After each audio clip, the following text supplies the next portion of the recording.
I would also warn him, and the media will eventually pick this up. Jackson's economic policies eventually led to the worst depression in American history. It fell in the lap of Martin Van Buren, his vice president. All right, WMAL, Joe in Maryland, go. Oh, hi, Mark. How you doing? I All right. appreciate your comments, but I couldn't care less about anything Matthews and Maddow says. They're all scum, but your comment about Steve Bannon, I thought was a little picky in that you suggested that Jackson left the greatest depression in the United States up to Van Buren. Yeah, that might be a little picky. You know what we call that, pal? It's called history. Well, then what I'm suggesting, sir, is that the Depression was caused by the failure of the railroads back in the 1830s. No, it wasn't. It was caused by the truncating of balancing the budget and getting rid of the National Bank. I would suggest you read a little bit of history. The Panic of 1819, a review. Though short-shifted in most history books, the Panic of 1819 was an unforgettable nightmare for early Americans.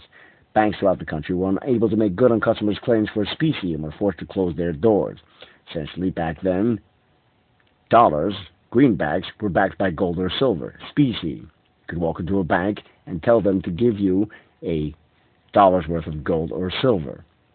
But, as we point out, the banks didn't have enough gold or silver, i.e. specie, to give back to the people who held money in their banks. Creditors foreclosed on deeply indebted farmers, city dwellers, and speculators who had bought cheap public land. Wages as well as prices dropped precipitously.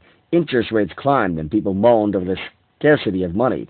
Upmost in the minds of American leaders and influential journalists was the question, why did the boom die?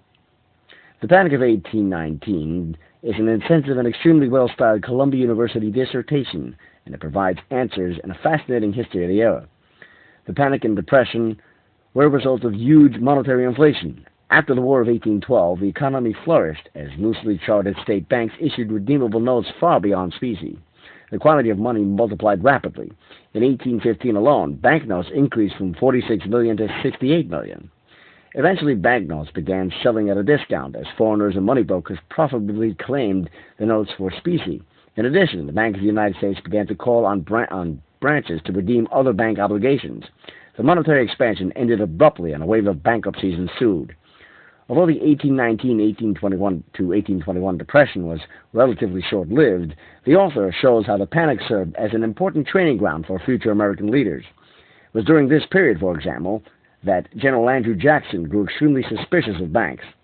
There is little doubt that Jackson's vehement opposition to the Second Bank of the United States grew out of this experience. Other important contemporary figures, such as Martin Van Buren, William Henry Harrison, and Davy Crockett, who called the banking system as swindling, also gained prominence at this time as a consequence of their opposition to wildcat banking. One of the most interesting parts of the author's history presents the views of the Founding Fathers who lived through the Panic of 1819. Thomas Jefferson is referred to as the most thoroughgoing opponent of banking credit, favoring the eternal suppression of bank paper. Jefferson believed that only specie should be allowed to circulate. Jefferson's son-in-law, Governor Thomas Randolph, was in support of a 100% specie standard, i.e. a 100% gold standard. James Madison regarded banks as harmful institutions, and John Adams, whose views on banks were nearly identical to Jefferson's, regarded paper money beyond specie as theft. Although such views as the 100% specie standard are considered repugnant and taboo to most economists today, it is interesting and significant that such views were generally held by the Founding Fathers. Another fascinating aspect of the author's research is the debate that raged between the inflationists and the hard money advocates during the Depression. Some public figures spoke out for public works projects and relief for the poor. Some states enacted legislation to keep creditors from foreclosing on debtors, state laws, and minimum appraisal laws. Others blamed the Depression on the contraction of the monetary supply and enacted laws to prime the pump in an effort to reduce interest rates and stimulate business. On the national level, vain efforts were made to issue a currency unbacked by gold or silver.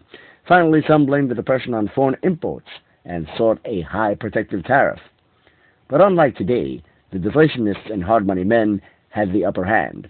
As a result, the Depression ended rather quickly, by 1821, and when confidence in currency was restored and currency once again was redeemable in specie. If only we could learn from history instead of repeating it.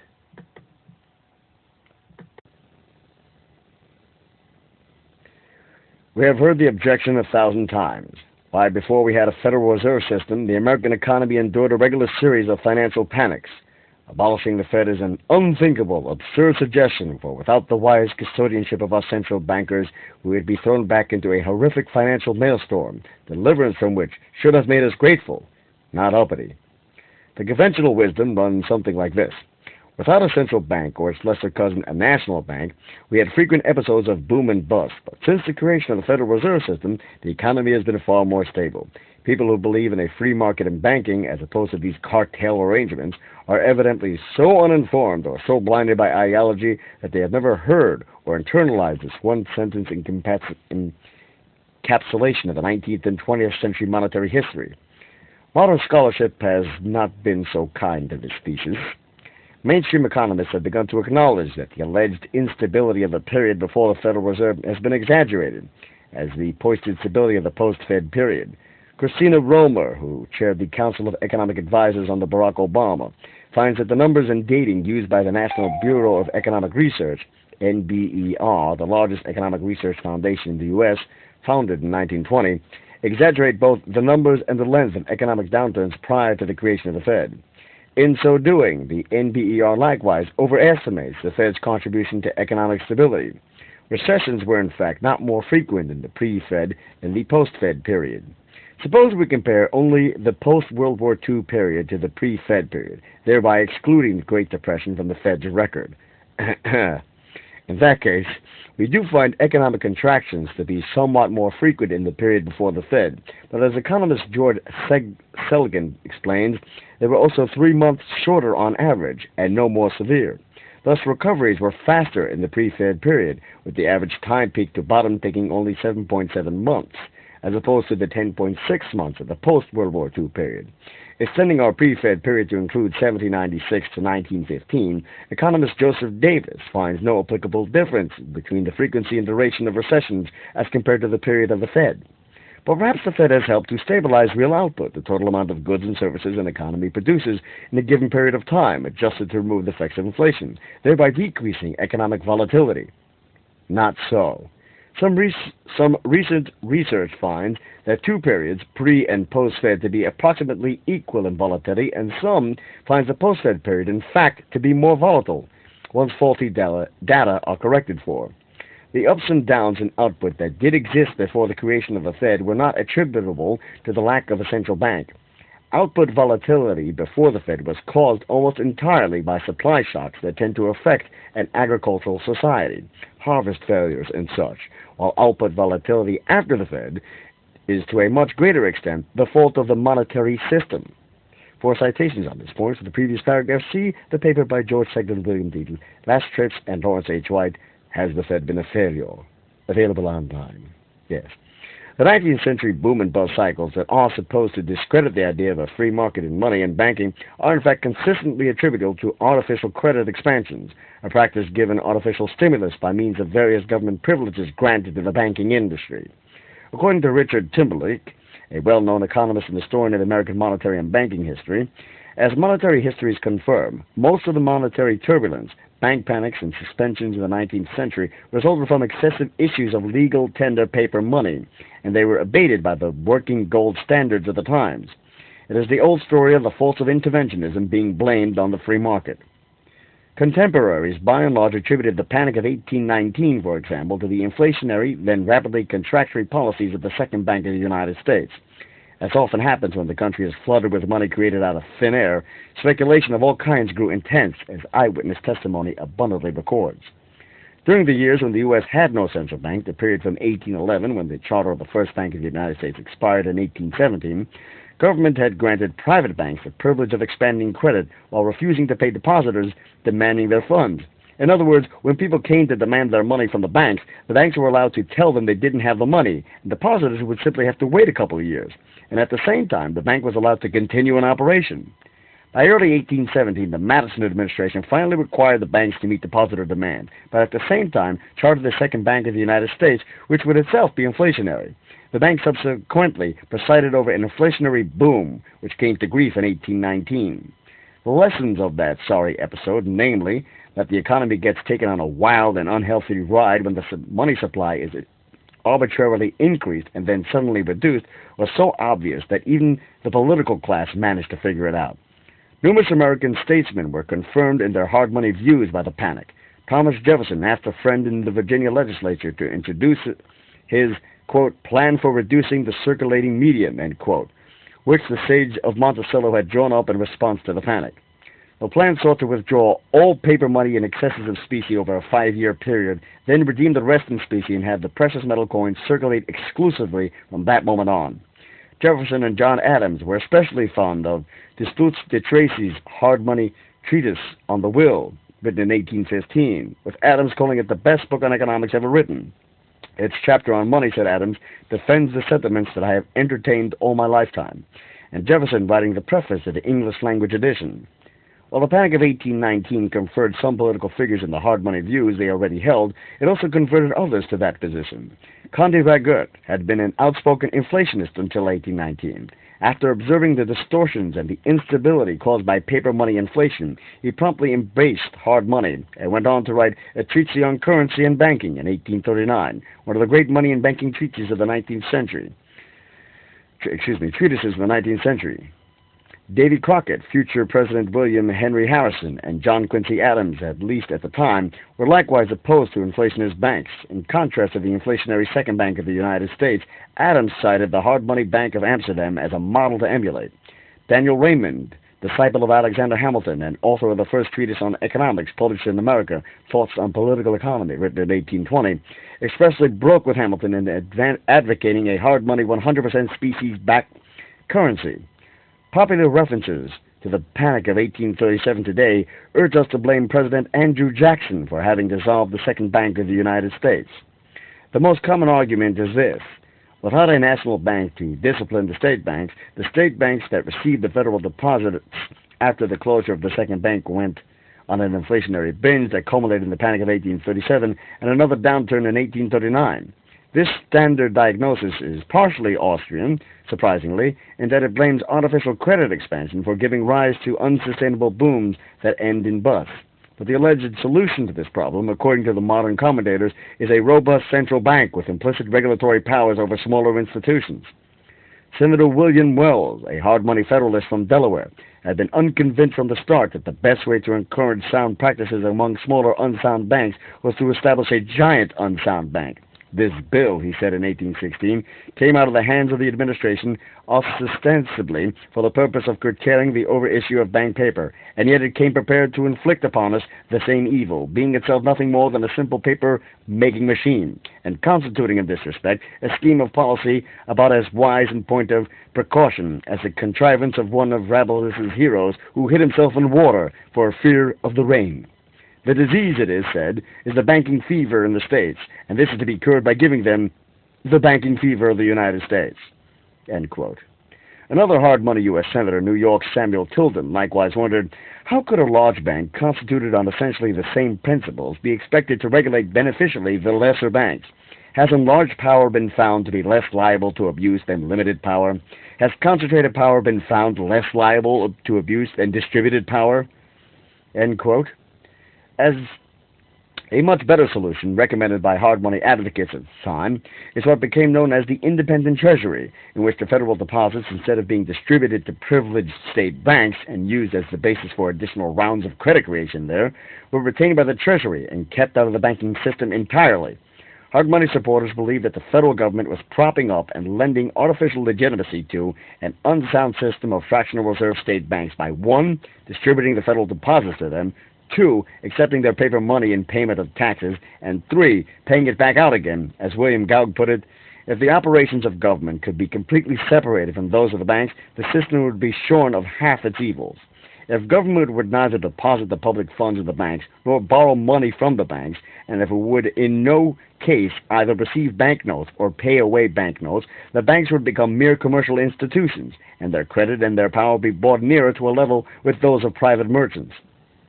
Contemporary opponents of the banks have sometimes been portrayed as anti-market, anti-property populists, Last time we had a central bank, wrote a critic, its advocates were conservative, hard-money businessmen, and its opponents were subprime borrowers and lenders who convinced President Jackson the bank was holding back the nation. That is as wrong can be, as we'll see in a moment. But our critic proceeds from this error to the false conclusions that supporters of the market economy, then as now, should be supporters of the central bank. To be sure, opponents of the Second Bank of the United States were no monolith, and even today the central bank is criticized both by those who condemn its money creation as well as by those who criticize its alleged stinginess. On balance, though, the fight against the Second Bank was a free market, hard money campaign against a government-privileged paper money producer. The attack on the bank, included Professor Jeff Hummel in his review of the literature, was a fully rational and highly enlightened step toward the achievement of a laissez-faire metallic monetary system. In fact, the most important monetary theorist of the entire period, William Gouge, was a champion of hard money who opposed the bank. He considered these two positions logically coordinate, indeed inseparable. Why should ingenuity exert itself in devising new modifications of paper banking, Gouge asked. The economy which prefers fictitious money to real is at best like the which prefers a leaky ship to a sound one. He assured the Americans that the sun would shine, the streams would flow, and the earth would yield her increase if the Bank of the United States was not in existence. It'll be fine. The Conservative Bankers magazine, upon Gouge's death, said that his hard money book, A Short History of Paper Money and Banking, was a very able and clear exposition of the principles of banking and of the mistakes made by our American banking institutions. Another important hard money opponent of the National Bank was William Leggett, the influential Jacksonian editorial writer in New York, who memorably called for separation of bank and state. Economist Larry White, who compiled many of Leggett's most important writings, calls him the intellectual leader of the laissez-faire wing of the Jacksonian democracy. He denounced the bank for its repeated expansions and contractions and for the economic turmoil that such manipulation left in its wake. The Panic of 1819 had likewise been due to such behavior on part of the bank, said Leggett during the 1830s. For the 2 or 3 years preceding the extensive and heavy claimants of 1819, the United States Bank, instead of regulating the currency, poured out its issues at such lavish rate that trade and speculation were excited in a pertinacial manner, Leggett continues. But not to dwell upon events, the recollection of which time had begun to efface from many minds, let us but cast a glance at the manner in which the United States Bank regulated the currency in 1830, when in the short period of a 12-month period, it extended its accommodations from 40 to 70 millions of dollars. This enormous expansion, entirely uncalled for by many peculiar circumstances in the business condition of the country, was followed by the inevitable consequences of an inflation of the currency. Goods and stocks rose, speculation was excited, a greater number of extensive enterprises were undertaken, canals were laid out, railroads projected, and the whole business of the country was stimulated into unnatural and unsalutary activity. As in later crises, banks were allowed to suspend specie payment, a fancy word for saying that the law permitted them to refuse to hand over the depositors' money when their customers came looking for it, while permitting them to carry out their operations. The knowledge that government could be counted on to bail out the banks in this way created a lingering problem of moral hazard that would affect banks' behavior in the future. Leggett blamed artificial credit creation for the Panic of 1837. What has been, whatever must be, the consequence of such a sudden, pernicious inflation of the currency? Business stimulated to the most unhealthy activity, a vast amount of overproduction in the mechanic arts, a vast amount of speculation in property of every kind and name, and fictitious values, and finally, a vast and terrific crash, when the treacherous and unsubstantial basis crumbles beneath the stupendous fabric of credit, and the structure falls to the ground, burying in its ruins thousands who exulted in the fancied security of their elevation. Men nowadays go to bed deeming themselves rich, and wake in the morning to find themselves stripped of even the little they really had. They count deluded creatures on the continued liberality of the banks, whose pervasive entries seduced them into the slippery paths of speculation. But they have now to learn that the banks cannot help them if they would, and would not if they could. They were free enough to lend their aid when assistance was not needed, but now, when it is indispensable to carry out the projects would not have been undertaken but for the temptations they held forth, no further resources can be supplied. Toward the end of 1837, he added, any person who has soberly observed the course of events for the last 3 years must have foreseen the very state of things which now exists. He will see that the banks have been striving with all their might, each emulating the other, to force their issues into circulation and flood the land. He will say that they have used every art of cajolery and allurement to entice men to accept their proffered aid, that in this way they gradually excited a thirst for speculation, which they seditiously stimulated until it increased to a delirious fever, and men in the epidemic frenzy of the hour wildly rushed upon all sorts of desperate adventures. They dug canals where no commerce asked for the means of transportation. They opened roads where no travelers desired to penetrate, and they built cities where there were none to inhabit. The Panic of 1857 was the result of a 5-year boom, rooted in credit expansion. The most capital-intensive industries of that decade, railroad construction and mining companies, expanded the most during the boom. States had even backed railroad bonds, promising to make good on those bonds if the railroad companies did not. President James Buchanan engaged in no vain effort to reflate the economy. He observed in his first annual message, "It is apparent that our existing misfortunes have proceeded solely from our extravagant and vicious system of paper currency and bank credits." The economy recovered within 6 months, even though the money supply fell. Interest rates rose, government spending was not increased, and businesses and banks were not bailed out. But Buchanan cautioned Americans that the periodical revulsions which have existed in our past history must continue to return at intervals so long as our present unbounded system of bank credit shall prevail. Buchanan envisioned a federal bankruptcy law for banks that, instead of giving legal sanction to the suspension of specie payment, that is, their failure to honor their depositors' demands for withdrawal, would in fact shut them down if they failed to make good on their promises. Quote, "The instinct of self-preservation might produce a wholesome restraint upon their banking business if they knew in advance that a suspension of specie payments would inevitably produce their civil death." End quote. Until recently, it was customary to refer to the 1870s as the period of the Long Depression in the United States. The modern consensus holds that there was no Long Depression, after all. Even the New York Times recently observed, recent detailed reconstructions of 19th century data by economic historians show that there was no 1870s depression. Aside from a short recession in 1873, in fact, the decade saw possibly the fastest sustained growth in American history. Employment grew strongly, faster than the rate of immigration. Consumption of food and other goods rose across the board. On a per capita basis, almost all output measures were up spectacularly. By the end of the decade, people were better housed, better clothed, and lived on bigger farms. Department stores were popping up even in medium-sized cities. America was transforming into the world's first mass consumer society. Farmers, moreover, who panicked at falling prices for agricultural commodities, at first failed to note that other prices were falling still faster. The terms of trade for American farmers improved considerably during the 1870s. As for historians, they seem to have been fooled by the statistics on consumer prices, which fell an average of 3.8% per year. And since the conventional wisdom holds that falling prices and depressions are intimately linked, they are not, they concluded that this must have been a time of terrible depression. With the gold standard restored in 1879 after being abandoned during the Civil War, the 1880s were likewise a period of great prosperity, with real wages rising by 20%. The post-Civil War panics in the United States were due in large part to the banking regulations in many states that forbade branch banking of any sort. Confined to a single office, each bank was necessarily fragile and undiversified. Canada experienced none of these panics, even though it did not establish a central bank. The establishment trusted panacea until 1934. As Milton Friedman was fond of pointing out, when 9,000 banks failed in the United States during the Great Depression, not a single bank failure was taking place in Canada, where the banking system was not damaged by these regulations. Moreover, as Charles Columbus has noted, the bank failure rate during the pre-Fed panics was small, as were the losses depositors suffered.